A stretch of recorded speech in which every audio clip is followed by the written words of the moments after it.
Welcome to the Hurricane Florence Chapter 4 Part 2 edition. I hope everybody's okay. We just need to keep pushing on and taking care of business. The thing is, the schedule is going to stay the same. We're still going to have exam 1 on 9/25, as I've talked about in class. The study guide is on As You Learn. 32 multiple point questions, and this exam is going to be worth 125 points instead of 120. So there are going to be 5 extra points that you can earn on this exam.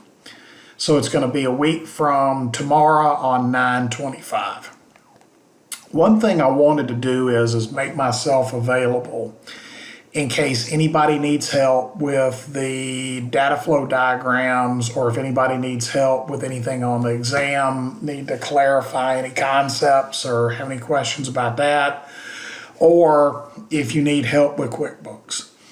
So the thing is that campus is at condition 1, which is students basically stay off campus till Wednesday. So here's what I'm going to do this week, and then Thursday is a career fair. This week, Wednesday, Thursday, and Friday, I'll be in my office from 10 to 2, and I plan on being there 10 to 2 available for office hours. But the thing is that I do have office hours that start at 8:30 in the morning that go through 5 o'clock in the afternoon.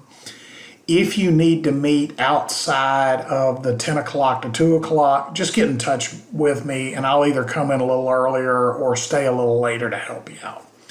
So I do want to be available to help you just in case you have any questions about really the 3 outstanding things that we have, which is the exam, the data flow diagramming, or the documenting systems, or the QuickBooks. So I know that you've heard of Uber, and this is more of an interactive part of the presentation. Uber is a ride-sharing program. I think there's actually Uber in Boone, but students have said it's really expensive. The thing is that as I go through this, I want you to pay attention to the timeline of how things happened, and then also think about what you would do or what you would look at if you were Uber's auditor. And the thing is, on 3/29/2016, the CEO said that it was unlikely that Uber was going to go public anytime soon, and that is creating some demand. They were having a lot of success getting venture capital put money in and going through A, B, and C rounds of VC. And they wanted to push out going public as late as possible to drive the price up. But have any of y'all been aware of any of the problems Uber is having? Because starting in 2016, there started to be a controversy about Uber. And what it had to do with was grayball software. Kind of in summary, Uber created grayball software to help protect drivers in markets that are dangerous. There are places around the country where the taxi drivers and people who are charging people for rides did not like Uber people in their market, and it was becoming dangerous and people's health and life was at risk. So Uber created this grayball software, which it was called VTOS, Violations of Terms of Service, to keep competitors and people like that from luring Uber drivers into places and then doing them harm. But what started happening is that Uber started to use grayball to avoid law enforcement in areas where they were not licensed or allowed to offer ride-sharing services. And I've got a couple of videos. Notice that this was in 3/3/17. New York Times did the first article about it. Here's CNBC video from 3/6/2017. This about another potential scandal regarding Uber. The New York Times reporting Uber has utilized a program for several years to deceive law enforcement officials in cities where the ride-sharing service was outlawed. Minutes ago, Uber sent CNBC this statement. It says, this program denies ride requests to fraudulent users who are violating our terms of service, whether that's people aiming to physically harm drivers, competitors looking to disrupt our operations, or opponents who collude with officials on secret stings meant to entrap drivers. Joining us now is the reporter of this story, Mike Isaac of the New York Times. Welcome, sir. Hey, thanks for having me. So in the Uber, let's back up for a second so people know what we're talking about. This is a program called Grayball, which in the description that you have in the story here makes it so that if I'm a cop in a city where Uber's not allowed, and Portland is your example here, I believe, and I tried to hail Uber, at least as of a couple of years ago, I would be grayballed because they knew I was a cop. I would get ghost cars on my app that weren't real ones. Is that right? Yeah, so essentially they set up the program in 2014, 2015, when a lot of the cities that now Uber's legal in didn't really have a framework for UberX, their low-cost program. So code enforcement officers and in some cases law enforcement officers would set up sting operations in order to catch drivers operating what the city would say illegally. Uber would contend that they were operating within the bounds of the law, and essentially tag them or grayball them and be able to evade them afterwards. You know, whether that was sending them a fake version of the app or blocking them entirely, right. Or just yeah. So it was pretty crafty. Okay, so let's revisit the statement from Uber where they admit that they were trying to avoid opponents who collude with officials on secret stings meant to entrap drivers. I mean, they admit that that's what this is all about. I guess it comes down to the issue of whether they're operating illegally in cities where they have been prohibited from operating, right? Yeah, I think Uber's point here is that they used these tactics for a number of different purposes, and my sources, confirm this too. There are countries in which they operate now, in which drivers are under attack from taxi cab companies or other people who don't want Uber there, and so Uber would use some of these tools to obfuscate their location and keep the drivers safe, and that's totally fair.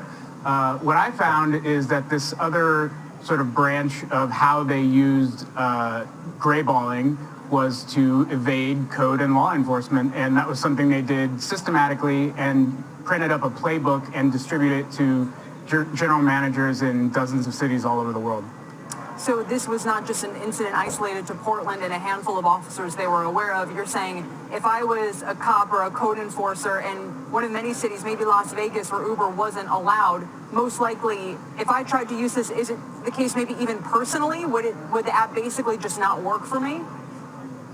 So if they ended up grayballing you, the thing is they didn't want to outright ban code enforcement officers or police officers because they didn't learn anything else if they banned you from using the service. So keeping you in, seeing how many times you open the app and what devices you were using to access the app actually helped Uber learn more about code enforcement officers' tactics, or Lyft and their competitors' tactics, or taxi cab companies and their tactics. So they actually learn more from keeping you on the app.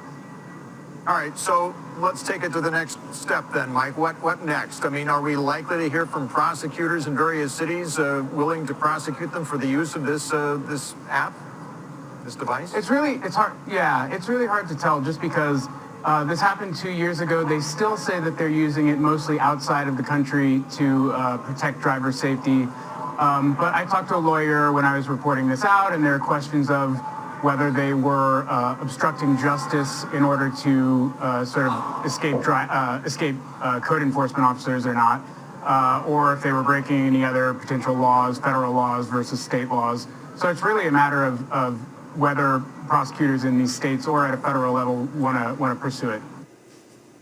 Hey there, thanks for checking out CNBC. Okay, and then notice that was early in March 17. This is a Bloomberg online video that had to do with Uber's gray ball program called What We Know About Uber's Gray Ball Program. Eric, is this a sting of a sting operation? Grayballing, they used it for lots of different things, to protect drivers from angry, taxi unions, and then also to sort of hide from transportation agencies that were looking for, Uber drivers in areas where, it was a legal gray area whether Uber should be operating, hence the name grayballing. And here they're restricting, the regulatory part, hiding from the government. Is it legal? Uber is saying that they're investigating it right now. I think, we're seeing sort of some random regulators posing questions about it, but I think, it's going to be a long conversation about the legality of this program. Okay, let me ask you why, although it's probably fairly obvious, why did Uber develop it in the first place? Well, Uber would go into these markets where it wasn't really well understood by the local regulators. And so it wasn't explicitly illegal, it wasn't explicitly legal. And then there would be local authorities trying to go after individual Uber drivers to ticket them or impound their vehicles. And Uber didn't want to, give those regulators the power to find the drivers. So they showed them a fake version of the app and obscure the driver, trying to protect the driver in where Uber believes that they're operating legally and hopes to resolve the issue with, actual legislative bodies in the city. It's been a tough few weeks for Uber, Travis Kalanick as well. I mean, he seems to be always dealing with something, right? But any signs that the trouble will abate?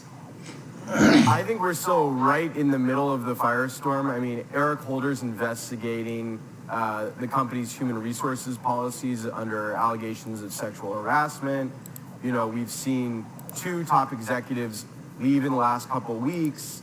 And, I think their problems are still very much ongoing. The company has said they're looking for a peer for Travis, a chief operating officer, but that still seems a long way away. So, no, I think Uber's problems will continue for quite some time. Yeah, and we have another great story on the Bloomberg today about how at South by Southwest, all the attendees are going to have to do without Uber now because Austin is, of course, one of the cities that has banned Uber from operating there. Does that continue? Do more cities in the U.S. jump on that bandwagon?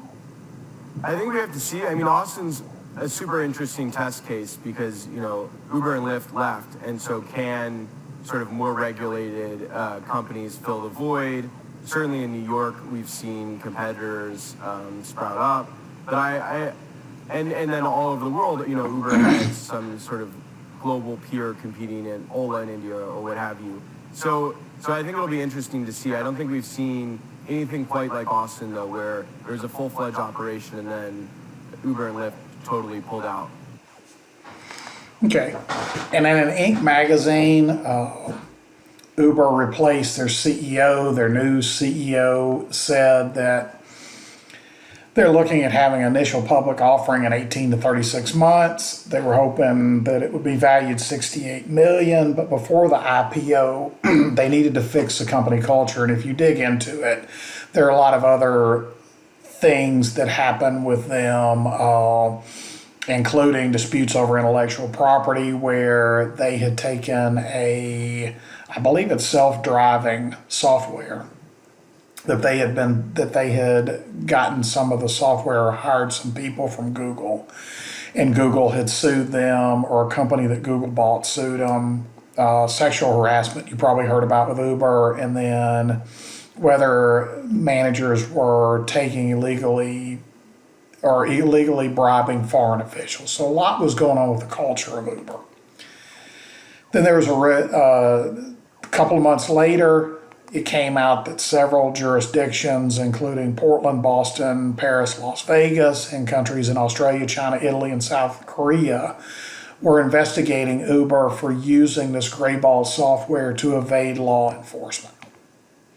So what does that have to do with a class on accounting information systems, where if you're an auditor, you're going to need to audit this software,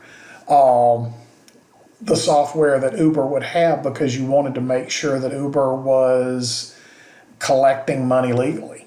And the thing is that what you have to do is as an auditor, make sure that revenue is being recognized correctly.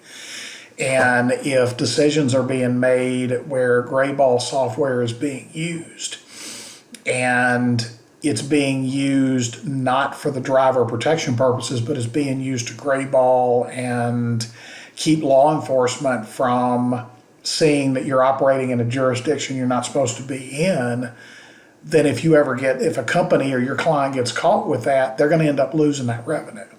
So there is a point where this is something that you would evaluate the internal controls on to make sure that Uber, if you were their auditor, you wanted to make sure that Uber was actually using it for the right purposes and not the wrong purposes.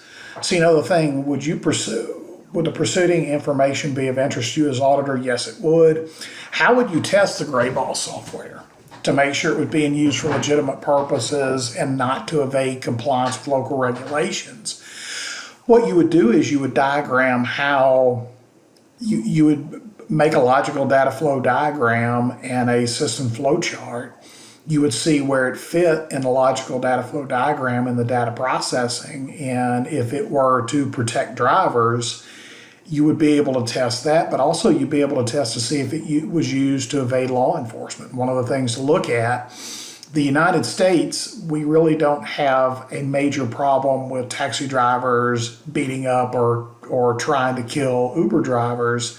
That's happening in other countries. So part of what you would do is you would test and see what is the location that this gray ball software is being used, and then see if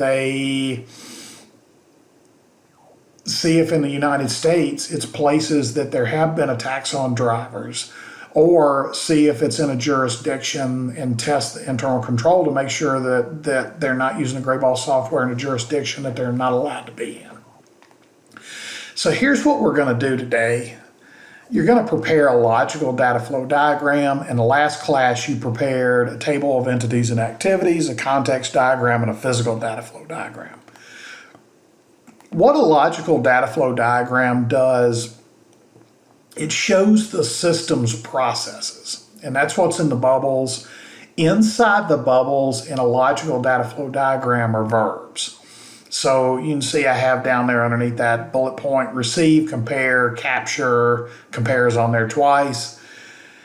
And the thing is that what you want to do with a logical data flow diagram, you have to have the same balance that you had when you were creating the physical data flow diagram, where you have the same number of external entities in your context diagram that you do in your logical data flow diagram. So here is from the book, just a generic physical data flow diagram, and you can see that the bubbles are nouns, and it's the who, what, and where. So you've got sales clerk, cashier, bookkeeping, bank. And here's the generic logical data flow diagram that is in the book. And you can notice that the bubbles are verbs and discuss what the process is. So you've got receive payment, compare cash to tape, record sales, prepare deposit. So these are the steps in a logical data flow diagram, but remember, kind of the top level, logical data flow diagram portrays the logical activities performed within the system. So what you're trying to do is capture what are the information systems processes in those logical activities.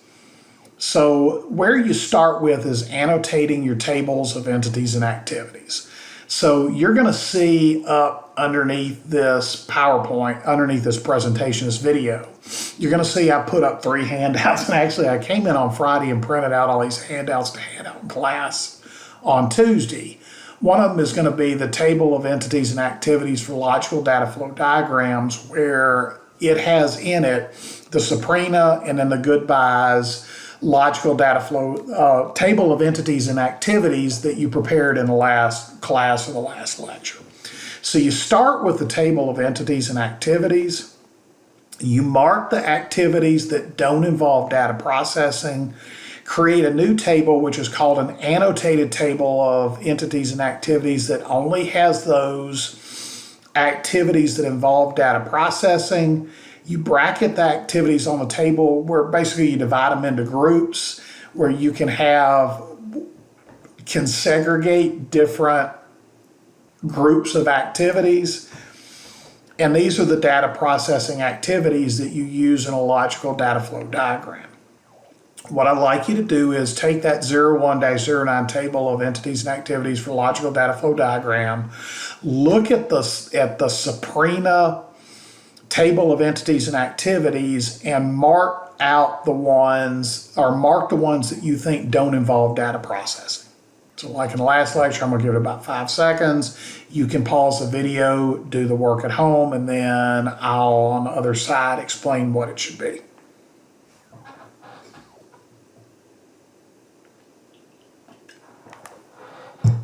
The ones that I marked that didn't involve data processing were 1, 5, 8, 15, 19, and 23.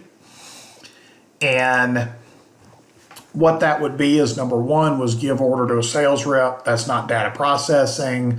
5 is give copy 1 of the order to the customer. That's not data processing. 19 is notify clerk of errors. That's not data processing. So you can notice that the things that were marked out are not data processing. Then the next thing you have to do is group the remaining activities with brackets to reflect the data processing activities. And these all need to be verbs, as I showed in the generic logical data flow diagram. What do you think these bubbles should be called? In class, I would have written up on the board and let people give ideas of what they thought the bubbles should be.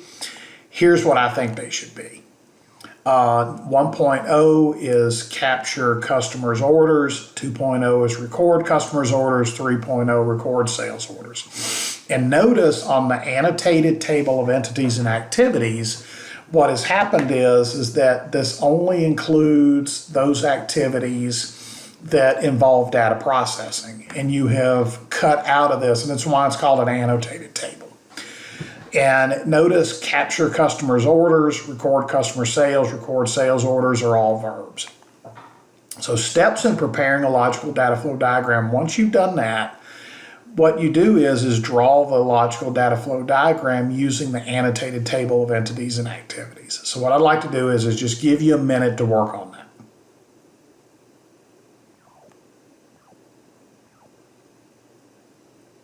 Okay. On the left-hand side is a Saprina physical data flow diagram from the book, and on the right-hand side is a logical data flow diagram. And notice what you've got is capture customer order, record customer orders, record sales orders, which are the names of the groupings, but you still have in it your flows between your entities. And the thing is that when we move on to goodbyes, which is coming up next, we'll walk through it. I decided not to, when I was preparing this presentation, I decided not to have all the steps because I went through it twice in the last lecture on physical data flow diagrams, where I showed how I outline it and bullet point it and then draw. In this case, you drew it just directly from the table of entities and activities. I recommend that you end up using the steps that I recommend on the logical data flow diagram for goodbyes. It's coming up next. So if you look in your 01-09 table of E and A for logical data flow diagrams, that has this too, which is the table of entities and activities for goodbyes that you prepared in the last class. And this is the context diagram. And to be balanced, what you want to do is make sure you have 2 external entities, credit card processing company and warehouse. This is the physical data flow diagram that I drew and showed you in the last class, and you worked on, and I put this up to compare your work. So what activities in a goodbyes table of entities and activities do not involve data processing? I want to, like before, I'm going to stop for about 5 seconds. You can pause the video, work through this yourself, and then I'll talk about this on the other side.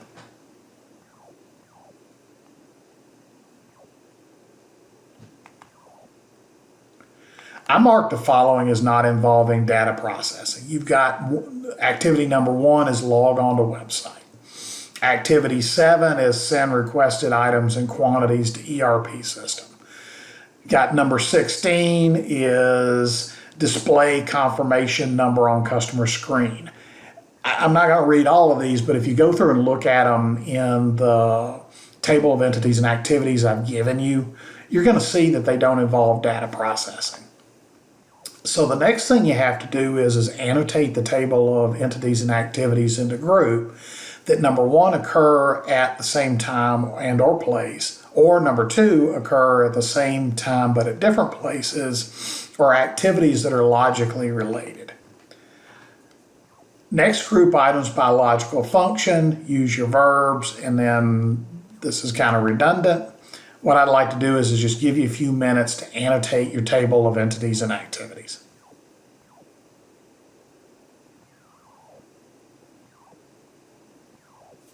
Okay, here's what I came up with. 1.0 is enter order, and all those activities are part of entering order. 2.0 is verify order and customer credit, and 3.0 is complete the sale. So my 3 really groupings were 1.0 enter order, 2.0 verify order and customer credit, 3.0 complete sale. And notice with this that the 1.0, 2.0, and 3.0 are in chronological order. So the thing is that what I like to do is sit and be organized and go ahead and plan out my diagram before I start drawing the diagram. So the thing is, my internal activity bubbles are 1.0 enter order, 2.0 verify order and customer credit, 3.0 sales. Then I say, all right, what are the data stores? The data stores are inventory master data, sales data, and AR master data. And then at the top, I just skipped over that and didn't mean to. My external entities are going to be credit card processing and warehouse. You do that to be balanced because you have to have your data flow diagrams be balanced. So the first thing is identify the logical data flows between entities, and like I did with the physical data flow diagrams, and I went through this twice in the last lecture where I had showed it for Sabrina and for goodbyes. I'm only showing this process in goodbyes because what I had originally planned to do is cram a lot into Thursday's lecture. This lecture would have taken the first probably 20 minutes. And then what I would have done is given time for you to work on everything in class. So I cut out the step-by-step on Sabrina. I highly recommend that before you start drawing, you do this. Start with your external entities. You've got credit card processing company to 2.0 verify. So you have your 2.0 verify order to customer credit to external, and then external where the verification number comes back, 2.0 verify order to customer credit card. Then you've got warehouse external to 3.0 complete sale. Picking ticket, packing slip is going to go from 3.0 complete sale to external. And the thing is, just as I talked about and explained in the last class, before I did when I was doing Sabrina, and then when I was working goodbyes, I worked it like you would work a homework problem. And the thing that I did is I created a Word document, and in a Word document, I bullet pointed this. So the thing is, and in class, and I'm not going to do it now, but in class, what I do is I put that bullet pointed and show you that I did it. And that's how I created these PowerPoints too. So next, do your logical data flows between an internal activities. So you have documented the data flows internal to external. Now document between your internal activities. So you've got 1.0 to 2.0, which is allocated items and quantities, 1.0 to 2.0. And as I said, what I like to do when I do this is put the activity and then what bubbles it's between and what direction it goes. And that helps me when I'm drawing the arrows. And then 2.0 verify order and customer credit to 3.0 complete sale. Once I hit, and then entities to your data stores. So here at the top, what I've done is documented the internal entities relationship. and the flows, and then now the internal entities to the data stores. So the thing is, we'll start with 1.0 enter order to inventory master data. You can see what these are. It's inventory master data to 1.0 enter order for inventory available. Enter order request inventory being allocated. 1.0 enter order to inventory master data store. Data store confirms inventory allocation. Inventory master data store to 1.0 enter order. Then you've got 3.0 complete sale to inventory master data. Complete sales request allocated inventory be marked sold. And notice, just as before with the physical data flow diagram, the activities that you're writing here come directly from the table of entities and activities. And then you've got 3.0 complete sale to inventory master data. Data store confirms inventory allocated to sold. That's the thing I was talking about where in the system, or if you're at Amazon and they say there are 3 left and you put it in your basket, it's allocated in inventory that it has been allocated but not sold yet. And then the thing is that once it's sold, data confirms inventory allocated to sold, that's what it's been changed to. And then 3.0 complete sales to sales data, updated sales record, and the sales data is your sales data master data. 3.0 complete sales to sales data master store, and then 3.0 complete sale to AR master data.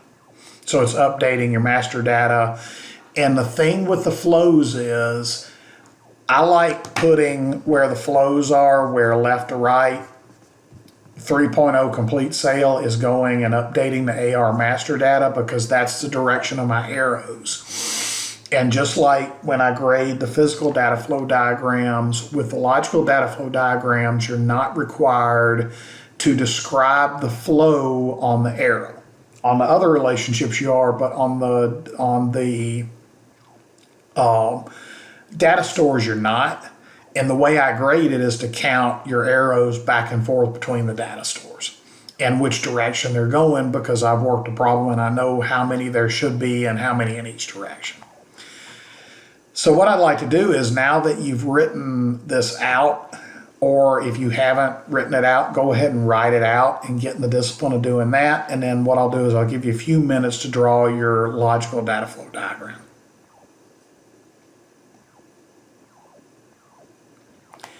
Here's the logical data flow diagram I drew, and a few things I want to point out. Notice this.